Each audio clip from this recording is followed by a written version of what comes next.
मुर्दाबाद मुर्दाबाद मुर्दाबाद अरे गुंडा राज चलिबो नाय गुंडा राज चलिबो नाय गुंडा समर्थक मुर्दाबाद मुर्दाबाद अरे गुंडा समर्थक मुर्दाबाद मुर्दाबाद अरे उठा चुलिया नेता मुर्दाबाद अरे उठा चुलिया नेता मुर्दाबाद उठा चुलिया नेता मुर्दाबाद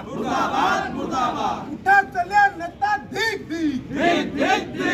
उठा चुलिया नेता धिक अरे उठा चुलिया नेता धिक उठा चुलिया नेता मुर्दाबाद उठा चुलिया नेता मुर्दाबाद पट्टनायक राज्य कार्यकारिणी सदस्य भारतीय जनता पार्टी ओडिशा देखु गतकाली दिन 12:15 समय बीजेपी जड़े समर्पित कार्यकर्ता और कालिका प्रसाद अंचल युव नेता अशोक कुमार भट्ट जे लंबा समय धरिकी भारतीय जनता पार्टी ये कठोर परिश्रम कर त्याग कर बलिदान देते सेमती जड़े समर्पित कार्यकर्ता किसी असामाजिक लोक और जेल फेरंता आसामी संघबद्ध भाव काली आक्रमण कर आक्रमण पछर कारण हूँ जे कालिका प्रसाद पंचायत रे विकसित गाँ विकसित ओडिशा रे जो काम होउची से काम दुर्नीति संक्रांत रे सी गोटे सूचना आईन बल तथ्य मागिथिले नयागढ़ पंचायत समिति तेणु से अटकई निर्धूम बाड़ेवा सहित मरणांतक आक्रमण कर गामुछा द्वारा तंटी चिपी हत्या उद्यम होते से सेंसलेस हो मरीगला भाविकी छाड़ी पलैले किसी लोक खबर पाई आम कार्यकर्ता और किसी लोक आनिक हस्पिटालाइज कर अवस्था संकटापन्न अच्छी एवं गुरुतर स्वास्थ्य अवस्था जो एठारू भुवनेश्वर एम्स को रेफर कराई घटना को लेकिन भाई काली सदर थाना आसते आम किसी कार्यकर्ता साथ आसलु और आम थाना अधिकारी निवेदन कलु जेहेतु से अभ्यासगत अपराधी एवं अतीत से नरहत्या भली अभियोग अभियुक्त संपृक्त अच्छा आपण तुरंत कार्यानुष्ठान ग्रहण करूँ परिवार प्रति विपद अच्छी किंतु दुखर कथा जे घटना को 24 घंटा अधिक समय बीती जाते कहाँ अदृश्य चापरे नयागढ़ पुलिस बर्तमान सुधा अभियोग जो मान ना अच्छी जो अभियुक्त मैंने से ना गिरफ कले ना थाना को डाकिले ना कौन कार्यानुष्ठान ग्रहण कले तार प्रतिवाद रे आज आम नयागढ़ बीजेपी जो भाई मैंने अच्छू ये आम नवेदन करने प्रशासन पाखे दाबी रखीचु जे आगामी 48 घंटा भीतर जदि समस्त अभियुक्त को गिरफ न करा जाए ताहले आगामी दिन में आठू बड़ धरण आंदोलन आम राजरास्तार बसबू 4-5 हजार संख्यार जिला एसपी कार्यालय और सदर थाना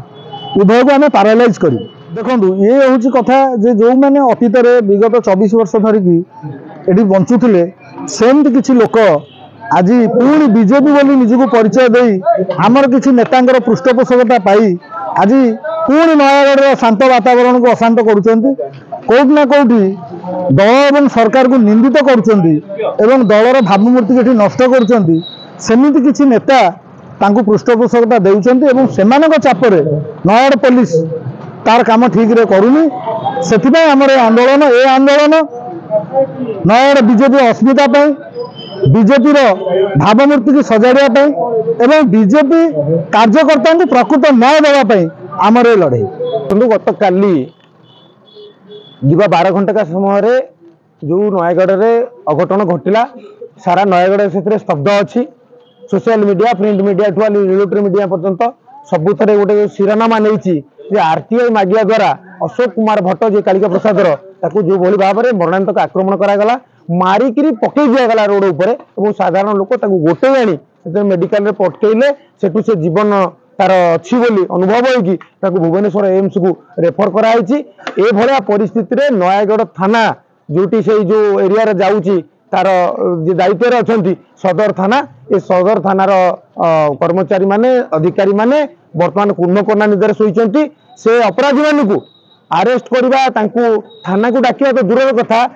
खोजिले ना से कथा को लेकिन आज भारतीय जनता पार्टी कार्यकर्ता माने नयागढ़ थाना सदर थानार सामना रे आमे समस्त धारणा बसीचु जेते पर्यंत अपराधी माने अरेस्ट न होइचंती सेते पर्यंत भारतीय जनता पार्टी जो देवदुल्लभ कार्यकर्ता माने बसी से बसी रहिबे एवं जेते पर्यंत आमको उपयुक्त न्याय न मिली ये आंदोलन चालू रही मो पाखे तो से किसी सूचना नहीं कौन पाई से माने कहा चापर प्रेसर हो तो मुझे कि कौन पाई वर्तमान सुधा अपराधी माने अरेस्ट हेले नहीं से कथा पुलिस विभाग ही जानिथिबो एवं तांकर बड़ अधिकारी माने ही जानिथिबे। जन को मरणांतक आक्रमण कला पर मध्य वर्तमान सुधा अपराधी अरेस्ट हेला नहीं ये कथा से पुलिस विभाग जानिथिबो प्रश्न पचारिया उद्देश्य भारतीय जनता पार्टी कार्यकर्ता आज ये उपस्थित होती आसामी जे पर्यंत गिरफ न होती से पर्यंत धारणा ये चलो।